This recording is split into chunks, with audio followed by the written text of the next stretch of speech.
If you want to watch Hasanabi, just go to the purple website. Why? Okay, who is working at Kick that thinks by making Hasanabi 2.0 they're going to be successful? Who the fuck is thinking that? Like, anybody can see that that is the dumbest business model of all time. The website already exists, and it's a better version. It's backed by Amazon. They have more streamers. Why would they need to make Kick Twitch when Twitch exists? Kick is Kick for a reason. Stick to what you know. I can't believe I'm saying this, but I agree with Sneako. Listen, man, I feel like this video is being done every single week, but hey, let me take a stab at it. I want to talk about the state of Kick in 2024. Because as a guy who's been following the streaming world from a creator's point of view, and also as a guy who's been looking at what platforms are doing throughout the years, what Kick has done over these last couple of years has been so interesting in so many different ways. And I do feel like in late 2024, Kick has made itself one of the major players within the streaming game. There is a certain subsection of the streaming world that you associate with Kick, and there are communities that are thriving on Kick. However, with the way things are heading on the platform, I don't even know if people who like Kick like where Kick is heading in. We really got to take it all the way back to when Kick was first announced. Now, when Kick was first announced, it wasn't launched with Adin Ross on the platform. I believe the biggest streamer who was promoting Kick was actually Trainwrecks. It should be fun. I mean, we have a lot of other streamers coming. We signed some small to mid-sized creators, like I've said, and I'm going to continue to work on that. I would love to bring the backbones of what I believe to be the Twitch community. But the biggest acquisition the company has made, and still is to this day, was signing Adin Ross. At that time, this was a really big deal. Like, the streaming world really consisted of Twitch, YouTube, and like Facebook was throwing bags, but going to a third-party site that's very new, him being who he is, that was a really big deal. And how Adin promoted Kick at that time, it literally seemed like a too good to be true platform. I'm going to Kick this week. I'm going to be doing Omegle, watching live sports, watching movies, doing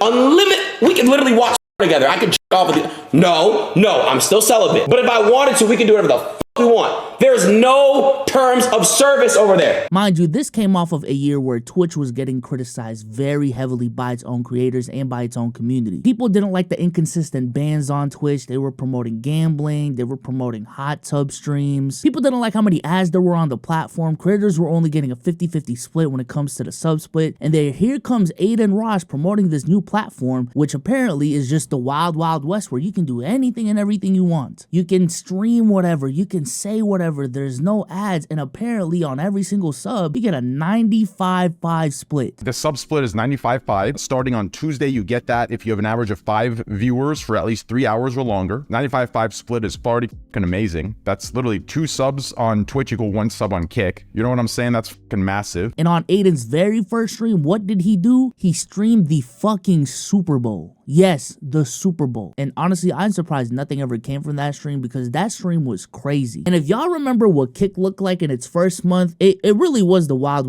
west. When you clicked on a stream, you did not know what the fuck was going on. People were watching full-length movies. You deadass can go into a stream and someone might be fucking, like, for real. There was actual legitimate porn on the website. And it definitely lived up to its name of being a platform where you can say whatever you want, because freedom of speech, fuck censorship. You can say whatever the fuck you want. I ain't gonna say, I ain't gonna lie, this shit look kinda cool, nigga. That look kinda free, nigga. You know, like, imagine, like, the shit I used to say and I'm saying it now, like the shit that be going on in my brain without thinking, damn, I can get banned. Bro, it's so, Josh, I literally just told a nigga to jump off a bridge with cinder block shoes, like. Bro, I just heard you say like 30 times. So there's a 95-5 split on subs. There's no ads. There's no censorship. How could this get any better? Well, Kick was throwing out the biggest bags to some of your favorite streamers. And I'm not talking about some Joe Schmoes. We're talking about Your Rage. We're talking about Bruce Dropomoff, XQC, Hikaru, Nick Mercs, Destiny. These are some of the biggest names in the streaming world getting signed by Kick on some NBA money shit, apparently. Now, it was never confirmed exactly how big these contracts were, but rumor has it some of them were like 50 million, some of them were 30 million, some of them were 100 million. Like, it was some crazy ass numbers. But now that the dust has settled, now that the honeymoon phase is over, how Kick has developed over the last couple of years is so interesting to me, because it is is so completely different from what it was on day one. For one, with Adin Ross himself becoming more edgy over these last couple of years, Kick has established itself as the home of the edgy streamer. Are you a content creator that relies on content that's probably gonna get you banned on Twitch or YouTube? Go to Kick. We'll let you do your content over here. And Kick is where the Jack Dohertys, the Fousey2s, and the Neons have found themselves a home. These are some of the most controversial streamers in the world who primarily do IRL streams in which they do a bunch of degenerate shit. It's either that or they're literally crashing out. Like, I'm talking about a McLaren crashing out on the highway on stream. Like, this is the type of content creator these guys are. No!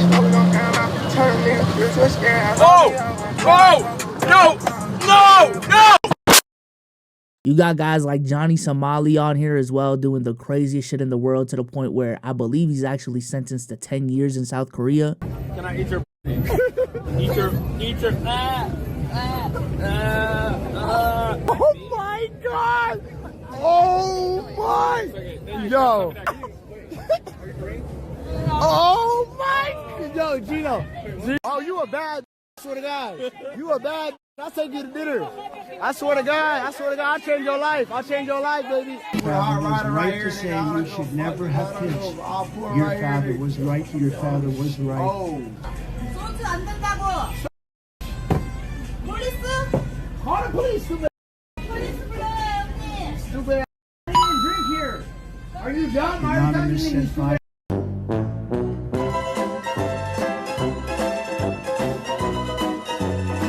And then this year, on election year of all years, the platform then decided to platform Nick Fuentes on the platform and give him an exclusive deal, I believe. When I got into the right wing in 2016, it was about three things: hating women, being racist, being anti-Semitic. As time has gone on, however, the only thing that they remain is racist, and that's it. They're not anti-Semitic, they're not sexist. They just beat up on blacks and Indians all the time. And it's almost making me sympathetic. It's like, guys, we gotta shit on women too. Chat, let's get Nick on Kick.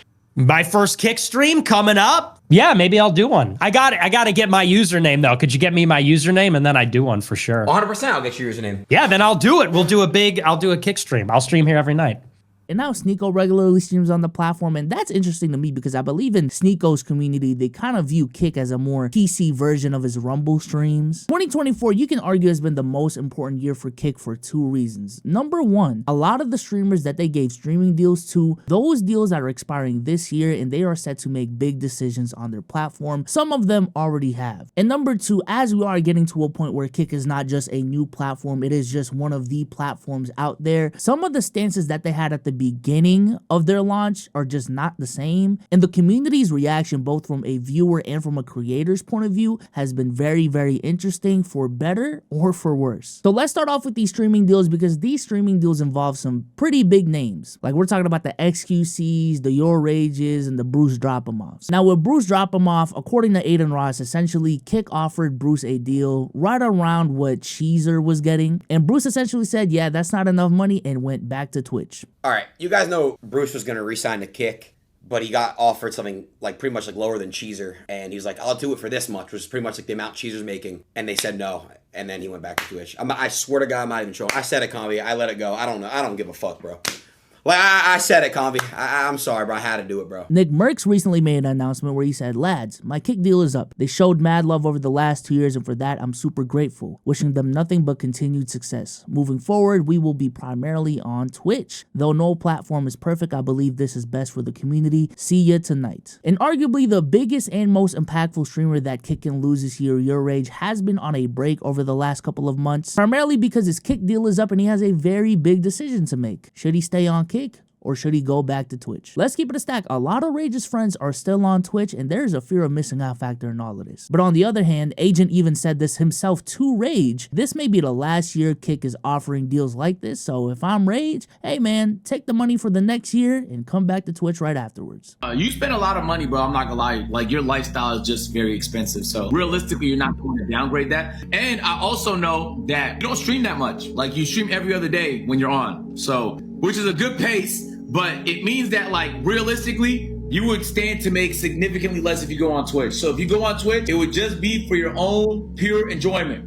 Next thing I would say is the opportunity that exists currently with Kick probably won't exist for another year, realistically. Like, Rumble's not spending that much money no more. YouTube and Twitch aren't doing deals no more. Like, it's just not profitable. So Kick probably won't be doing this for much longer. You're But this spitting. is like it's not like you're gonna be able to do this again next year or the year after. This could potentially be the last chance for you to get like a crazy bag from streaming without working your ass off and fucking doing subathons and shit like that nonstop. Bro, but they got me so fucking like watching that subathon, bro. I want to go so crazy, bro. But so that's the thing. So if you're on some like non-stop content shit, then I think Twitch is the answer, realistically. That's where you're gonna see We the had a growth. very similar conversation. But even if Rage stays back for one more year, I think that mentality right there is a very red flag for Kick. Now, like I said earlier, Kick has definitely done a great job of building a community that can only exist on Kick. However, for a lot of the streamers that they sign, let's keep it a stack, a lot of those communities aren't exclusive and loyal to Kick the platform. And once all the guaranteed money is over, a lot of these creators have to look at these 2 or 3 platforms, whichever many platforms they're deciding on, and really have to see which platform is the best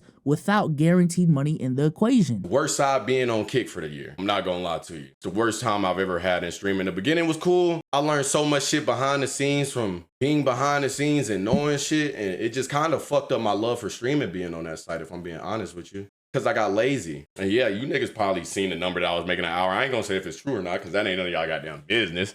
But you know what I'm saying? It killed my motivation for it because it was no creativity within it. It's just do the craziest shit or you're lame. Or it's like go outside and argue with a nigga or you're lame.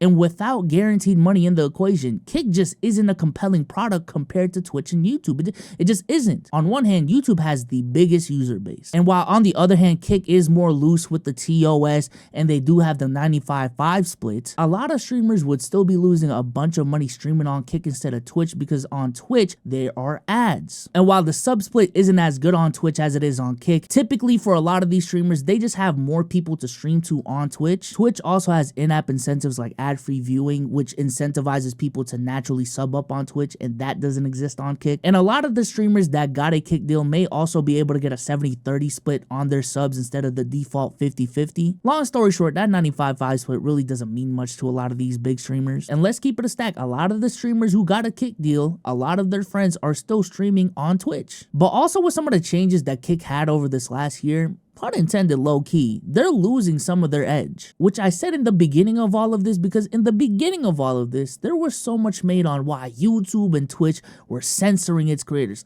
Why are you guys doing this? There was so much made on, oh my god, there's so many ads on these platforms, like, what is going on? And it's just interesting to me because Kick wanted to be anti all of that, but in 2024, they are implementing a lot of those things. It's almost like TOS and censorship exist for a reason, and it's not just to silence creators. Because in 2024, Fousey's banned, Neon's banned. I don't even know who Connor is, but Connor's banned. Convy's banned. Jack Doherty's banned. Aiden isn't streaming anymore. Sneako's getting targeted by the Kick moderation team. Action Man can't stream per a court order, and Rage and XQC are possibly leaving. And even with some of these bans, particularly with Fousey and Sneako, I swear to God, I don't even know when they're banned or unbanned because they're getting banned or unbanned every single day, it feels like. Which is the exact problem a lot of these motherfuckers had with Twitch in the beginning. They're also apparently implementing ads into the platform, specifically talking about how they want to make sure ads are done correctly to not ruin the user experience while benefiting the creator more. And apparently a lot of creators are angry about the ads. And all of this essentially goes back to what Sneako said in the beginning of this video. Kick is starting to become Twitch, but the only reason Kick succeeded and continues to succeed